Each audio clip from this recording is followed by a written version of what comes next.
大家好，今日咧就同大家繼續抗疫 Q&A。第一個問題咧就早排日本有一個 case 咧就話即係患咗呢個新冠肺好翻之後出院咧，咁就翻嚟咧再 check 嘅時候咧又變翻陽性喎，又有揾到新冠肺咁樣樣，咁就懷疑佢咧就係好快就重新感染咗。咁就同埋咧，好多人會問究竟好翻之後咧，究竟會唔會有抗體啦？呢個抗體可以維持幾耐？會唔會都係會再有機會再感染呢？咁第一樣嘢，我想大家了解到嘅咧，咁可以咧大家睇一睇呢個圖表，呢個咧就典型嘅，譬如 SARS 嗰個抗體嘅反應啦。咁嗱，大家知咧就如果嗰個病毒嘅感染嚟講咧，佢就可以引起兩種嘅抗體產生嘅。咁第一種咧，我哋叫 IgM 咧就即係我哋叫做快速應變部隊啦。即係話咧個感染一嚟開始發病嘅時候咧，咁呢個咁嘅抗體咧就好快會升高。通常咧就係發病之後大概2個星期到咧，佢就到最高點啊。咁大家睇呢個圖表咧，就睇到呢個比較快升到最高點，跟住落翻嚟呢個咧就係 IgM。係啦，佢會落翻嚟嘅，因為佢咧係快速應變部隊，即係佢淨係可以應付啲急嘅嘢嘅啫。咁佢唔維持得耐嘅，唔能夠持久嘅。但係唔緊要，佢咧就因為我哋身體咧就有另外一重保障嘅。咁跟住咧慢慢咧就當個 IgM 降嘅時候咧，就有另外一種嘅抗體，我哋叫 IgG，咁就慢慢會升高。咁呢隻抗體咧佢升高之後咧，佢維持嘅時間咧就會耐一啲嘅。咁大家睇到另外一個 curve 咧，就係呢個就係 IgG 啦。咁佢咧但係升咗咁上下嘅時候咧，佢都會落翻啲嘅。咁究竟呢個新嘅冠狀病毒佢引起個抗體反應咧，佢會維持幾耐？能夠保護嗰個人幾耐唔再被感染咧？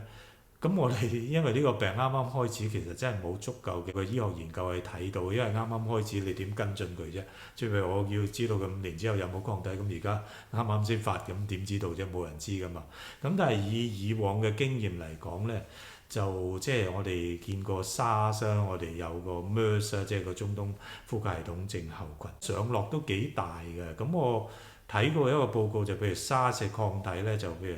病咗之後12年之後咧，嗰個抗體仲喺度喎，嗰個 IgG 仲喺度。我都睇過咧，就係有譬如 MERS 呢樣嘢咧。咁 MERS 咧佢就因為時間即係都係近幾年嘅嘢啦。咁佢譬如嗰個抗體咧維持1年係冇問題嘅。咁但係咧1年之後好似就慢慢會降低。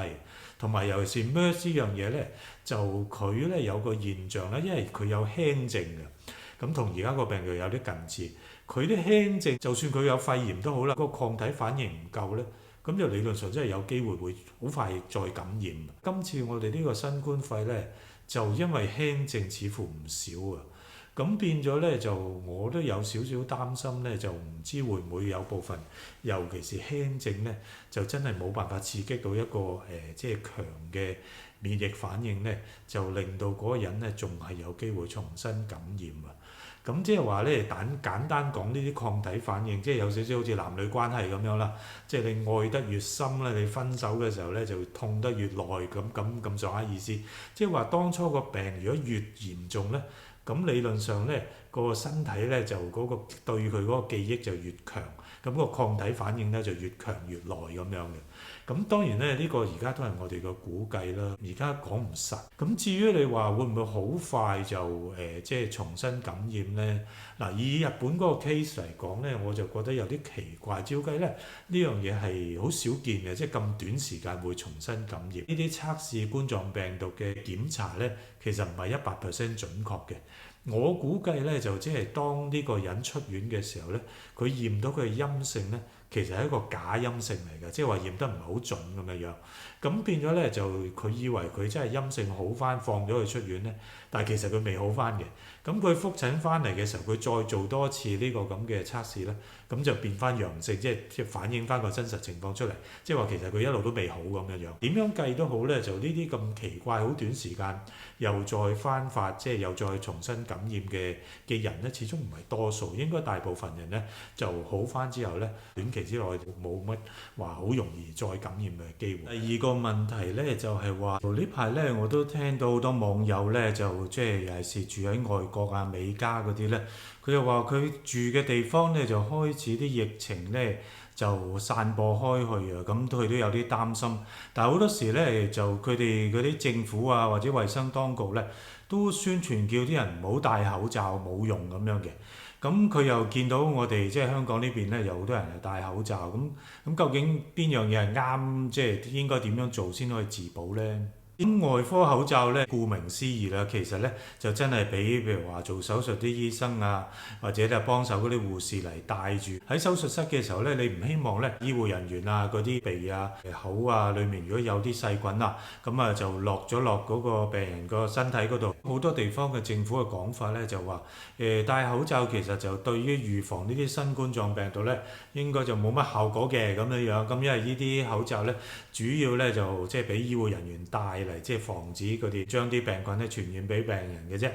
咁嗱，呢個講法唔係唔啱嘅喎，咁亦都有理據嘅。不過咧嗱，我哋香港嗰個做法點解會建議咁多人戴口罩咧？第一樣嘢咧就係我哋咧好清楚咧都知道呢啲咁嘅冠狀病毒咧，主要嗰個傳播途徑咧就經飛沫傳染啊。咁所以咧就即係如果係啲人多嘅地方，咁大家都知啦，其實好多先進國家其實唔能夠話你停擺就停擺嘅，咁好多時大家都要繼續工作啊，要搭嗰啲交通工具啊咁樣，咁大家距離好近啊。咁飛沫傳染你知啦，3至6尺範圍之內咁樣都會有機會傳染到。咁所以你其實如果冇辦法防止啲人度度都 keep 住咁足夠嘅距離嘅話咧，外科口罩你雖然話唔係設計到話俾你預防呢啲病嘅，咁但係因為佢個結構上，佢出邊有一層潑水層，中間有隔菌隔病毒嗰層咧，咁所以如果你真係即係搭車啊，喺啲公共地方啊，有人喺你面前咳啊打乞嗤嘅話咧，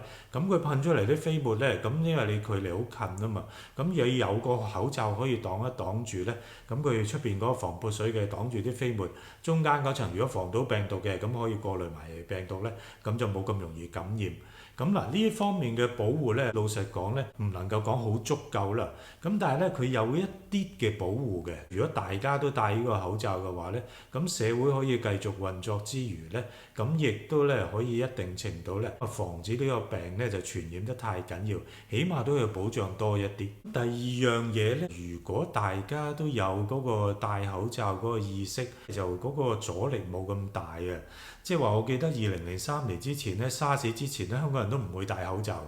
咁啊，去到日本嘅時候，見到啲人花粉症戴口罩，覺得好奇怪啊。咁但係2003年沙士之後咧，香港人咧慢慢都有嗰個即係譬如傷風感冒啊、唔舒服戴口罩有咁嘅習慣。咁相對咧就大家唔會太過抗拒啊。咁尤其是而家今次疫情一嚟嘅時候咧，咁啊就即係專家一呼籲嘅話咧，咁戴口罩嗰個人數咧，我諗一定超過90%以上嘅出街嘅話。喺外國嘅話咧，其實有傷風感冒嘅人都好少戴口罩。如果大家都有戴口罩嘅意識啊、文化或者習慣，者唔會覺得即係好異常或者見怪不怪嘅話咧，咁其實咧就即係如果有個疫情嚟嘅時候，大部分人都戴口罩嘅話咧，咁尤其是今次呢個症咧，好多輕症或者冇病徵嘅人，佢帶住啲病毒會傳染人嘅喎。咁如果疫情嚟嘅時候，大部分人出街都戴晒口罩嘅話咧，咁呢一紮咁嘅輕症嘅人咧，佢都戴住口罩嘅話，佢當然未必知道自己真係帶住病毒啦。咁但係如果佢都戴住口罩嘅話，咁啊減低咗呢紮輕症嘅病人無聲無息喺個社會嗰度咧，就將個病毒散開去個機會咯。咁但係如果大家都覺得戴口罩係好異常嘅，戴口罩係唔應該嘅。大家有傷風感冒、有呼吸系統症狀都唔肯戴口罩嘅話，平時就至多令到啲流感犀利啲啫。咁但係如果有疫症嚟嘅時候，你亦都冇辦法防嗰啲冇病徵嘅人喎。嗰啲病人如果不斷散開去，佢自己又唔知道，咁再傳俾人，再不斷散開去咧，咁就有機會咧喺譬如一啲西方國家咧，突然間爆得好快，個速度甚至比我哋香港啊或者台灣呢啲咁接近嗰個疫病嘅中心點武漢嗰啲地方咧更加快。當然我而家都係估計啦，我唔夠膽講實係因為呢個原因。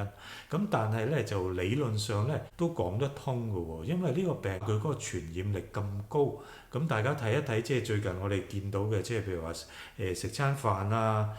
聚個餐啊，咁喺教會聚個會，喺佛堂聚個會啊咁樣咧，咁都可以傳染得咁快嘅話，咁你可以想像就話，如果有一個地方咧就完全冇戴口罩啊，或者洗手嘅意識都唔係好強嘅話，咁嗰種傳法咧真係可以好恐怖。如果口罩供應冇咁緊張嘅話咧，因為口罩佢亦都唔會話好貴，一般情況之下，咁佢亦都唔會有咩副作用嘅嘢嚟嘅。佢尤其是咧可以一定程度咧就控制人傳人嘅情況，唔好話真係完全控制到啦，起碼將個速度減慢咗咧，令到我哋嘅醫療系統咧就唔好崩潰先。咁大家都知啦，如果醫療系統崩潰咗之後咧，除咗話真係患咗呢啲肺病嘅人冇辦法得到醫治，會增加死亡率之外咧，咁另外一啲有其他緊要病啊、急病嘅人咧，都唔能夠喺醫院攞到足夠嘅床位咧，嗰度咧亦都會令到好多人咧嘅病咧會變得嚴重，或者咧會死亡㗎。所以我始終覺得咧，而家大部分人戴外科口罩外出咧，我覺得佢係有用嘅。咁當然就即係真係有幾大作用，咁可能我哋要過好多年之後做晒足夠嘅醫學研究，我哋先知道。咁但係即係喺呢一刻，你好明顯亦都冇咩其他嘅治療啊、預防方法嘅時候，呢一步如果做到嘅話咧，咁點都唔係壞事嚟嘅。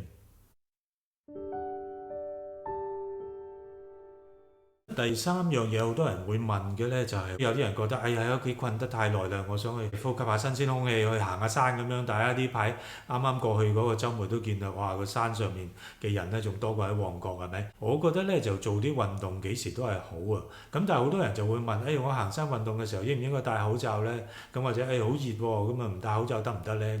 嗱，嗰個問題咧又唔係話運唔運動啊，即係或者行唔行山。或者甚至唔係好在乎咧，你係咪喺空曠地方喎？因為大家都知道咧，其實呢個病咧，佢主要都係飛沫傳染啦，即係話最緊要就係你附近會唔會有人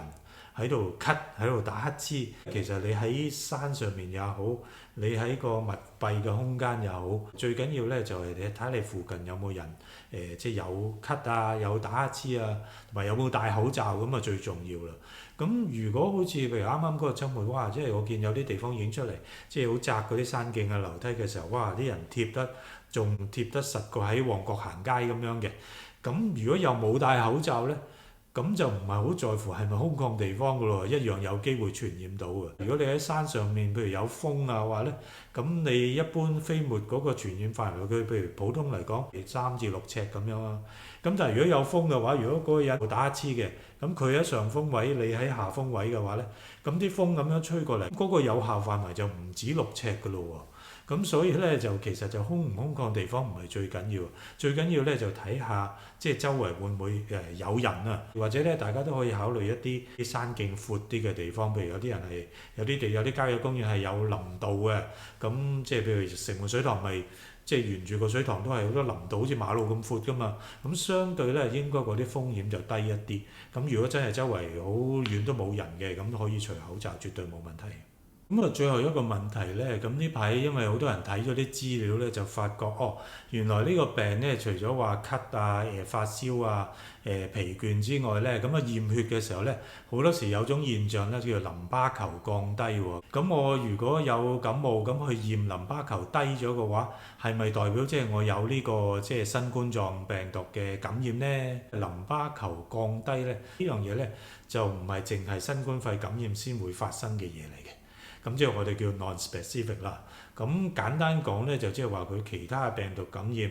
譬如話即係有啲叫 RSV 啦，即係叫做呼吸系統合胞感染啦。咁佢一樣可以引起肺炎，咁亦都會引起淋巴球降低。咁甚至乎譬如話伊波拉亦都會可以令到佢降低啦，SARS 當然亦都會可以令到佢降低喎。甚或乎咧，就任何嚴重嘅病啊，都會影響譬如腦下垂體分泌啲荷爾蒙啊，影響啲腎上腺素咧，就都會令到嗰個淋巴球低嘅。